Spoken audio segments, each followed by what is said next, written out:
창세기 47장 28절에서 48장 9절의 말씀입니다. 이번 주에 토라 포션의 말씀과 그 말씀의 첫 번째 날에 주님께서 우리에게 주시는 말씀입니다. 창세기 47장 28절에서 48장 9절의 말씀, 우리 같이 한 목소리로 봉독하시겠습니다. 야곱이 애굽 땅에 17년을 거주하였으니 그의 나이가 147세라. 이스라엘이 죽을 날이 가까우매 그의 아들 요셉을 불러 그에게 이르되 이제 내가 네게 은혜를 입었거든 청하노니 내 손을 내 허벅지 아래에 넣고 인애와 성실함으로 애굽에 나를 장사하지 아니하도록 하라. 내가 조상들과 함께 눕거든 너는 나를 애굽에서 메어다가 조상의 묘지에 장사하라. 요셉이 이르되 내가 아버지의 말씀대로 행하리이다. 야곱이 또 이르되 내게 맹세하라 하매 그가 맹세하니 이스라엘이 침상 머리에서 하나님께 경배하니라.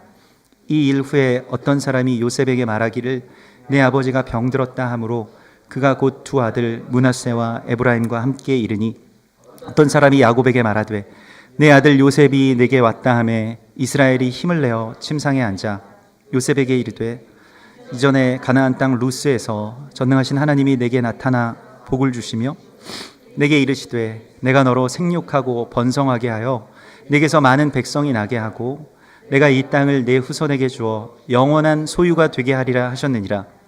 내가 애굽으로 와서 내게 이르기 전에 애굽에서 내가 낳은 두 아들 에브라임과 므낫세는 내 것이라. 르우벤과 시므온처럼 내 것이 될 것이요 후에 내 소생은 내 것이 될 것이며 그들의 유산은 그들의 형의 이름으로 함께 받으리라. 내게 대하여는 내가 이전에 밧단에서 올 때에 라헬이 나를 따르는 도중 가나안 땅에서 죽었는데 그곳은 에브랏까지 길이 아직도 먼 곳이라. 내가 거기서 그를 에브랏 길에 장사하였느니라. 에브랏은 곧 베들레헴이라. 이스라엘이 요셉의 아들들을 보고 이르되 이들은 누구냐? 요셉이 그의 아버지에게 아뢰되 이는 하나님이 여기서 내게 주신 아들들이니이다. 아버지가 이르되 그들을 데리고 내 앞으로 나아오라. 내가 그들에게 축복하리라. 아멘. 이번 주의 토라 포션의 말씀은 바예히라고 하는 여기서는 이제 거주하다라고 하는 뜻입니다. 주보에 지난주에 가까이 가서로 잘못 나왔는데요. 거주하다라고 하는 뜻을 가진 이 바예히입니다. 근데 이 바예히가 그럼 어떤 때 쓰이냐면 창세기 1장에서 빛이 있으라 할 때에 그곳에 빛이 있었다 라고 하는 말씀 가운데 그 빛이 있으라 하는 것은 하나님께서 예히 오르 이렇게 말씀하시거든요. 오르는 이제 빛인데 빛이 있으라 하실 때 바예히 오르 이렇게 됩니다. 그래서 창세기 1장 1절에 그 바예히라고 하는 말씀이 나오는데요.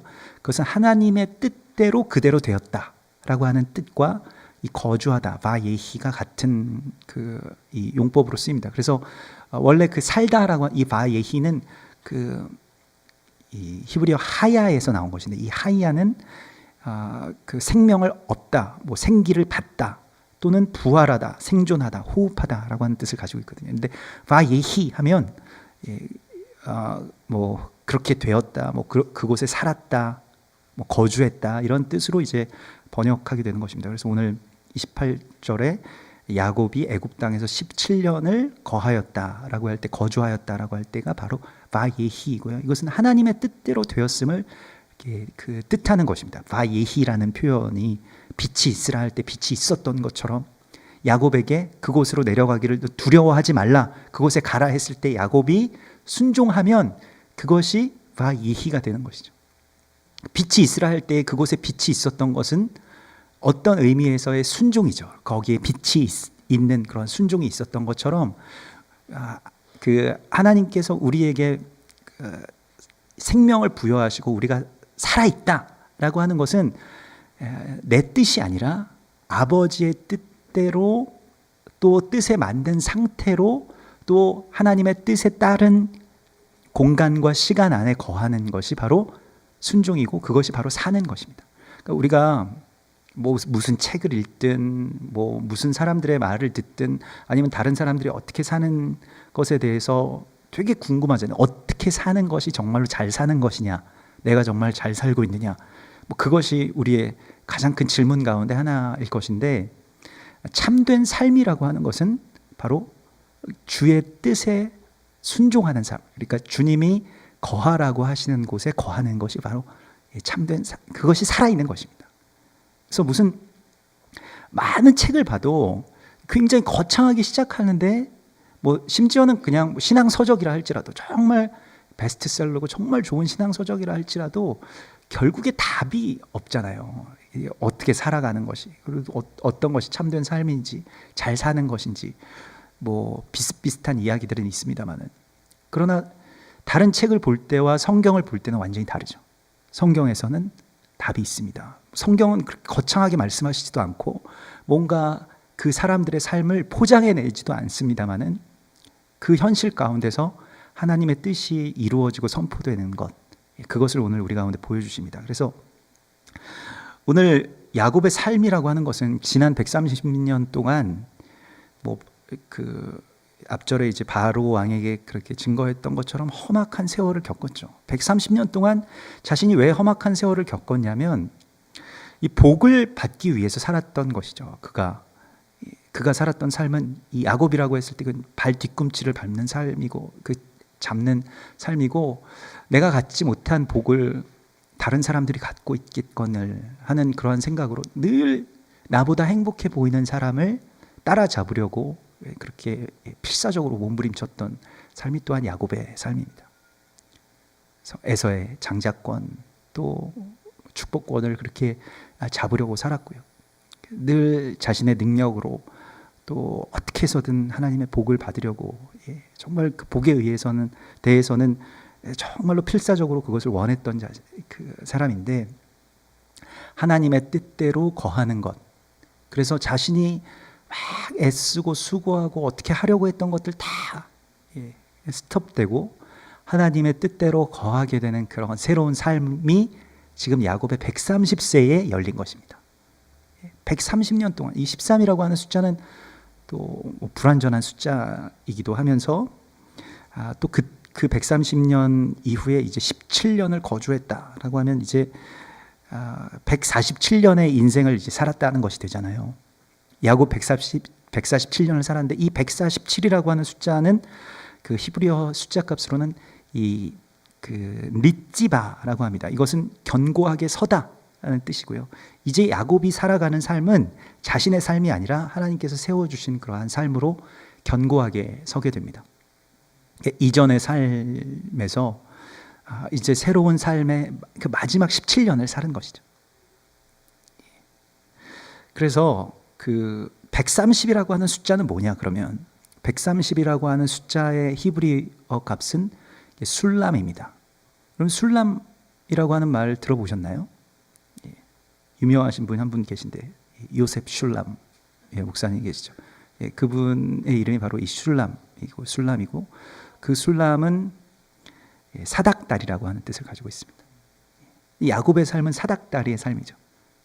창세기 28장 12절에 야곱이 베델에서 꾼 꿈에서 사닥다리가 놓여져 있고, 꿈에 본즉 사닥다리가 땅 위에 서 있는데, 그게 이제 술람이고요. 그 꼭대기가 하늘에 닿았고 본즉 하나님의 사자들이 그 위에서 오르락내리락 하더라. 이스라엘의 상징은, 교회의 상징은 십자가이지만 이스라엘 사람들의 상징은 사닥다리입니다. 사닥다리를 굉장히 좋아하죠. 공원 같은 데도 사닥다리의 조형물이 굉장히 많이 세워져 있고요.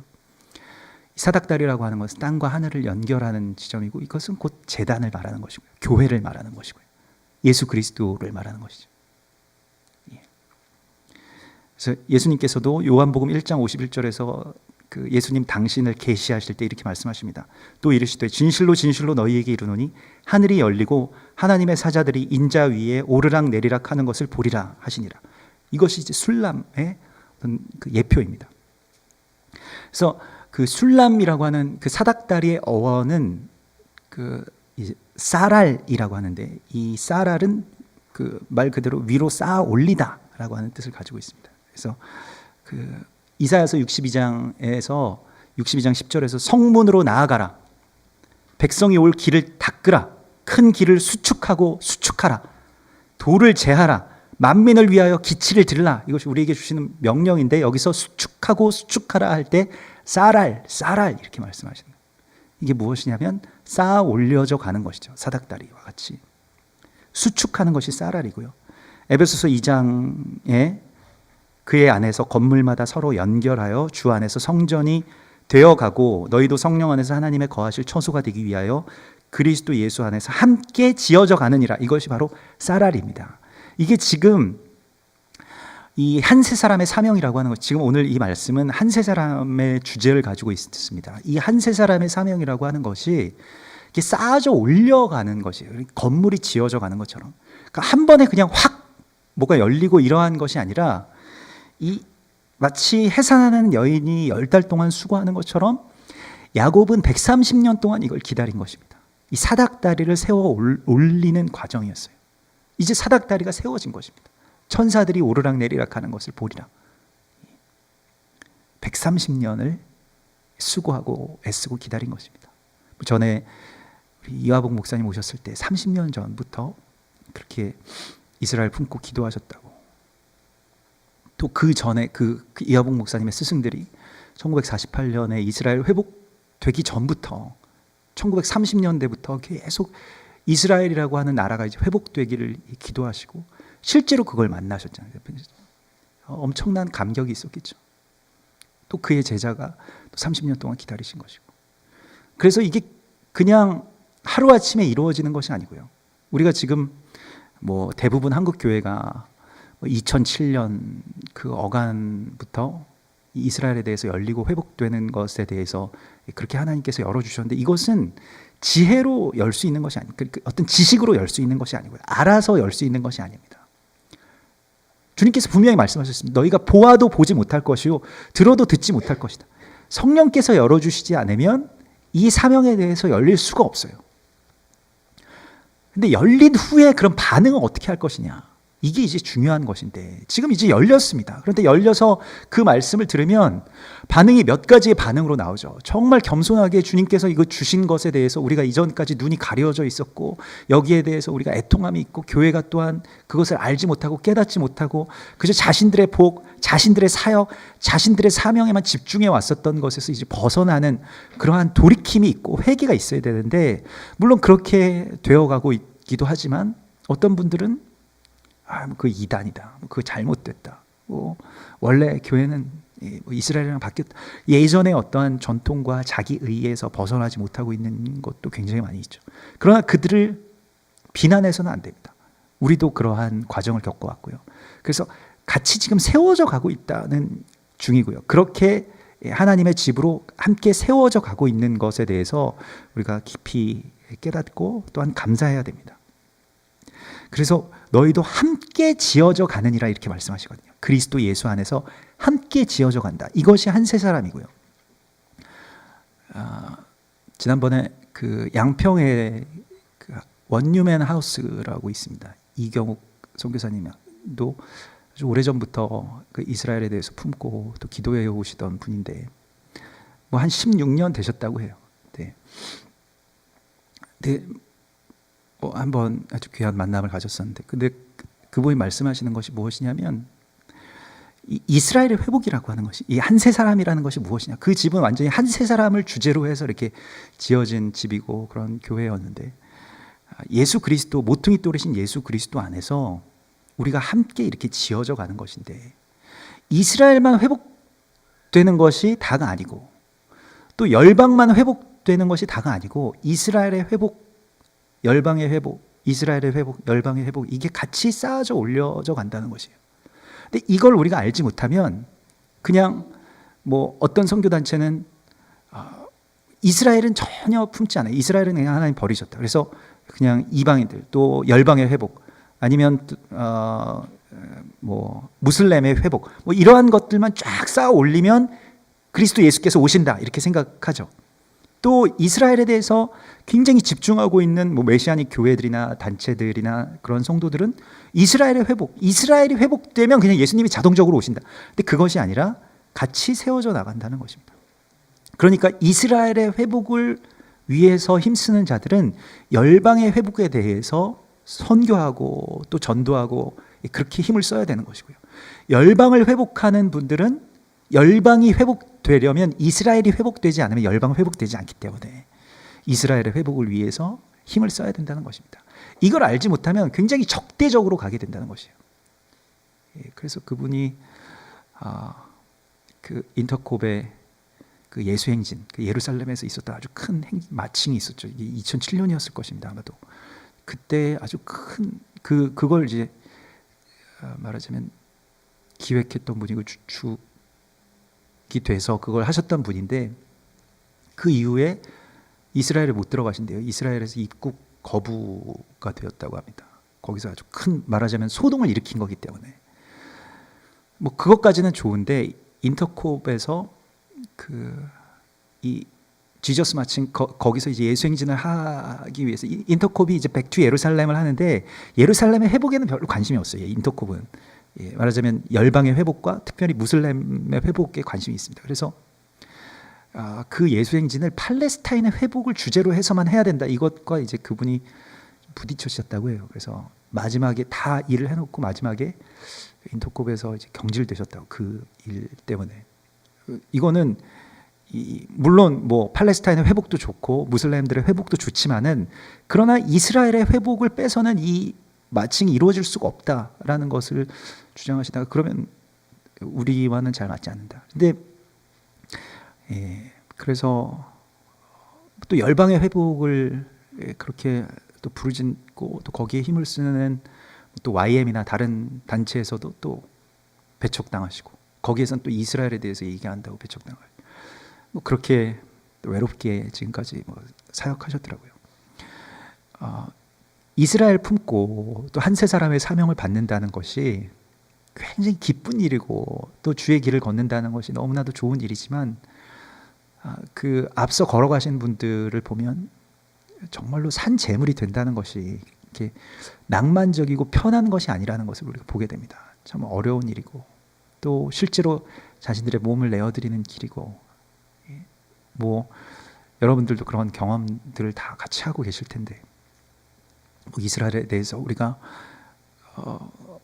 뭐 몇 년 이렇게 최근 그 몇 년 가운데 이렇게 품게 해주시고 또 열게 해주시고 또 이렇게 기도하게 해주신 것이 참 감사한 일이지만 그것은 마치 야곱이 자신의 삶을 그렇게 한마디로 험악한 세월이었다라고 고백하는 것처럼 그런 길을 걷는 것이죠. 왜냐하면 예수 그리스도의 몸을 이루는 것이기 때문에 그렇습니다. 한 세 사람이라고 하는 것은 예수 그리스도의 몸은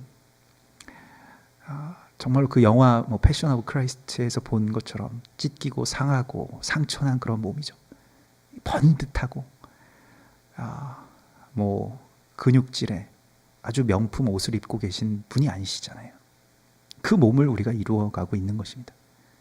그렇게 함께 지어져 가는 것이죠. 그것이 바로 바예히 곧 그의 뜻대로 있다, 거주하다라고 하는 뜻입니다. 우리의 삶은 이제 예전에 내가 스스로 띠뛰고 다니던 삶에서 벗어나서 하나님의 그 거룩한 말씀 안에서 그리스도 예수의 육체를 이루는 삶으로 나아가는 것입니다. 이것이 공생애고요. 우리의 삶이 이제 공생애가 예수 그리스도께 나의 삶을 내어드림으로써 주님의 몸을 이루는 그런 공생애가 시작된 것입니다.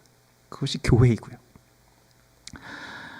그렇게 우리가 세워져 가는 것이고요. 그렇게 지어져 가는 것입니다. 예수 그리스도를 모퉁이 돌로 모시고 우리가 함께 무엇으로 지어져 가느냐? 한 몸, 그것을 한 세 사람이라고 말할 수도 있고 온 이스라엘이라고 말할 수도 있습니다. 그렇게 지어져 가는 것입니다. 뭐 신약의 용어로는 그것이 한 세 사람이고요. 구약의 용어로는 온 이스라엘로 그렇게 지어져 가는 것이죠. 야곱이 그곳에서 그 전에 30년, 그 후에 17년을 그곳에서 거주했던 것입니다. 그리고 이렇게 아들의 맹세를 받기 위해서 오늘 요셉을 부릅니다. 네가 나한테 맹세하라. 나의 시체를 헤브론의 그 막벨라 굴에 장사해 줄 것을 맹세하라는 것입니다. 이것은 무엇을 말하는 것이냐면 아버지의 참된 안식은 그 땅이 회복되고 그 땅으로 백성들이 돌아갈 때 아버지의 만족이 있고 아버지의 평안이 있는 것이에요. 장사라고 하는 것은 그냥 지금 임시로 애굽 땅에 이제 앞으로 뭐 몇백 년간 묻히겠지만, 그러나 막벨라 그 헤브론으로 너희가 돌아갈 것을, 또한 헤브론으로 그렇게 돌아가서 온전히 그 막벨라 굴이라고 하는 그 하나님의 거룩한 땅의 그러한 회복을 위해서 너희가 살아가라. 그래서 야곱이 이제 나중에 실제로 요셉이 그 약속을 지키고 그곳에 소망을 삼죠. 그리고 그곳으로 돌아가서 장사하죠. 아버지의 참된 안식이라고 하는 것은 하나님의 나라의 회복에 있습니다. 그리고 하나님의 나라의 회복은 열방의 회복, 또 이스라엘의 회복이 없으면 하나님의 나라의 평안은 없는 것이죠. 우리가 그것과 관계없는 나의 평안, 나의 평강, 나의 어떠한 만족을 위해서만 주님께 계속 이제까지 주장해 왔다면, 이제 우리의 삶은 주님께서 말씀하시는 대로 아버지의 평안을 위해서 맹세하라. 주님께서 지금 이걸 결단하라는 것이에요. 우리 전에 이하봉 목사님 우리 교회에 오셔서 선포하셨을 때에도 당신들 결단하셔야 된다고, 이 교회가 그런 결단이 있기를 원한다고, 정말로 하나님의 나라의 회복을 위해서, 또 이스라엘의 회복, 또 하나님의 평강을 위해서 우리가 정말로 드려지기를 원한다고 하는 그러한 결단을 우리가 하는 것입니다. 주님께서 오늘 우리를 그렇게 부르고 계신 것이에요. 교회가 여러 일을 겪은 해가 바로 2013년입니다. 2013년도 굉장히 올해도 많은 일들이 있었죠. 그리고 그 많은 일들 가운데서 우리는 이 한국 교회의 죽음, 또 한국 교회의 참된 나아가는 소망을 다시 보게 됩니다. 우리가 오늘 오전 예배 때도 함께 나누었던 것과 같이, 하늘의 평안이라고 하는 것은 우리의 실패와 아주 깊은 연관이 있어요.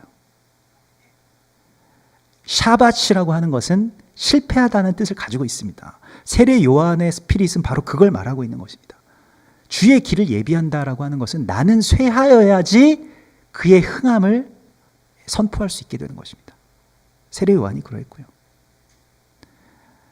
우리가 지난 이 11월 첫 번째 샤밧에 우리 교회에서는 샤밧 예배가 열렸고요. 또 그 날에 잠실 주 경기장에서는 구국 기도회가 있었습니다. 굉장한 어떠한 그 재단이 세워졌다고 저는 믿습니다. 그것이 따로 떨어져 있지 않고 연결되어 있었다고 생각하는데요.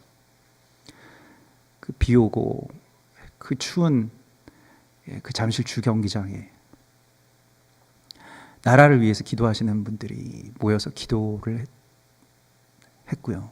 하나님의 음성을 듣고 그곳에서 그런 집회를 여셨는데 한 300~400여 명 모이셨다고 해요. 그 광경을 여러분 생각해 보십시오. 예전에 막 그 여의도 광장의 건물이 흔들릴 정도로 기도하던 그 한국 교회가 나라를 위해서 기도하는 집회에 300~400명 모여 있는 것입니다. 물론 어떤 사람들은 그것이 실패라고 말할 수도 있을 것이에요. 뭐 어떤 행사의 관점에서 보면 실패일 수도 있겠습니다만은, 그러나 그것은 또한 한국 교회를 하나님께서 받으시는 봉헌이었을 것이라고 저는 믿습니다. 그리고 또 그 행사를 또 주관하시고 준비하시면서 금식하시고 실무적으로 어떤 총무의 책임을 하셨던 목사님이 그 직후에 갑자기 돌아가셨다고 제가 지난주에 그 말씀을 전해 듣고, 하나님께서 또 그런 의로운 그 순교의 산 제물로 또 받으셨구나 하는 것을 그렇게 깊이 느끼게 되었습니다. 뭐 어떤 분들은 물론 큰 슬픔이지만, 그러나 하나님께서는 한국 교회를 아직도 연락해 주시고 계시고 또 산 제물로 받아 주신다라고 하는 것을 오히려 감사할 수 있었습니다. 우리가 아프간에서 단기 선교팀이 어떻게 보면 실패한 거죠. 인질로 잡히고 목사님이 순교하시고 그 팀원이 또 사망하고 하는 일들이 있어서 그러면 더 이상 선교하면 안 된다. 뭐 그렇게 나올 수도 있지만은, 그러나 그러한 거룩한 순교와 그 제사로 말미암아서 우리에게 열린 것이 있잖아요. 이스라엘에 대해서 열리고 또 부흥이 우리 가운데 시작되고, 그것은 성전이 세워지는 부흥이 아니고 성전이 폐해지는 그러한 부흥과 봉헌이라고 그렇게 하나님께서 말씀하시는 것입니다. 한국 교회가 쇠하면 그리스도 예수의 몸이 흥하잖아요. 그렇다면 기꺼이 얼마든지 우리가 드려야 되지 않겠습니까? 부활의 날에 어떤 승리의 깃발이 우리 가운데 있을까요? 건물이 아닙니다. 많은 무리가 아니고요. 어쩌면 300~400명의 어떤 그러한 초라하고 뭐 실패했다고 그렇게 손가락질 받는 그러한 그 구국 집회, 그 제단 하나님께서 기쁨으로 받으셨다면 그것으로 족한 것입니다. 야곱의 130년의 삶, 그리고 그 이후에 17년의 삶, 다 그것이 하나님께 연락되고 봉헌됐다면 그것이 승리이고 성공이고 부흥인 것입니다. 다른 부흥을 이제 우리가 구하지 아니하고요, 정말로 이 사명을 위해서, 예수 그리스도의 몸을 이루는 그 사명을 위해서 나 자신을 기꺼이 주님께 드리기를 원합니다 라고 하는 것이 교회의 참된 봉헌이고요. 한국 교회는 이러한 기도를 드렸습니다. 그것이 지난 11월 첫 번째 이 샤밧 가운데 우리 가운데 있었던 예배이고 봉헌입니다. 그것이 잠실에서 있었던 그 제단의 봉헌입니다. 하나님께서 기뻐 받으셨어요.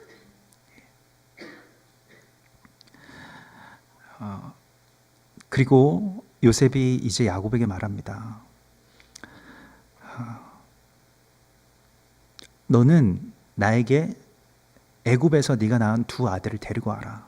그들도 내 아들이 될 것이다. 이것은 엄청난 선포가 있는 것인데, 왜냐하면 야곱이 이 요셉의 두 아들을 자신의 아들로 받아들인다라고 하는 것은 물론 요셉을 사랑해서이기도 하지만 이들은 지금 이방인입니다. 이 엄마가 이방인 사람이잖아요. 보디베라의 그 온 제사장 보디베라의 딸 아스낫의 아들들입니다. 어떤 그 히브리적 관점으로 보면 완전히 이방인 중에도 정말 악질 이방인이죠. 이 아스낫이라고 하는 것은 뭐 그 보디베라도 마찬가지고 아스낫도 마찬가지고 다 이방 여신의 이름을 가지고 있습니다. 그 엘의 아들이라고 하는 뜻을 가진 것이 보디베라이고요. 또 아스낫도 그러한 이 태양신의 그 아내의 이름을 그렇게 가지고 있어요. 그런데 그의 아들들을 데리고 와라. 그리고 그들이 내 아들이 될 것이다 라고 말씀하시는 것이 바로 이 마지막 때의 한 세 사람, 이방인들이 다시 이스라엘로, 온 이스라엘로 그렇게 온전하게 합법적으로 들어가게 되는 한 세 사람의 완성을 선포하고 있는 것입니다. 이것은 아주 공적으로 야곱이 그렇게 선포한 거예요. 나도 뭐 그 아이들을 사랑한다. 그렇지만 그 아이들은 이방인이지 않니? 이렇게 말하지 않고요, 온전하게 하나님의 뜻에 따라서 선포하는 것입니다. 이것이 주님의 뜻에 따라서 거하는 것이라는 것을 그가 알아요. 그렇기 때문에 이렇게 선포하는 것이고요.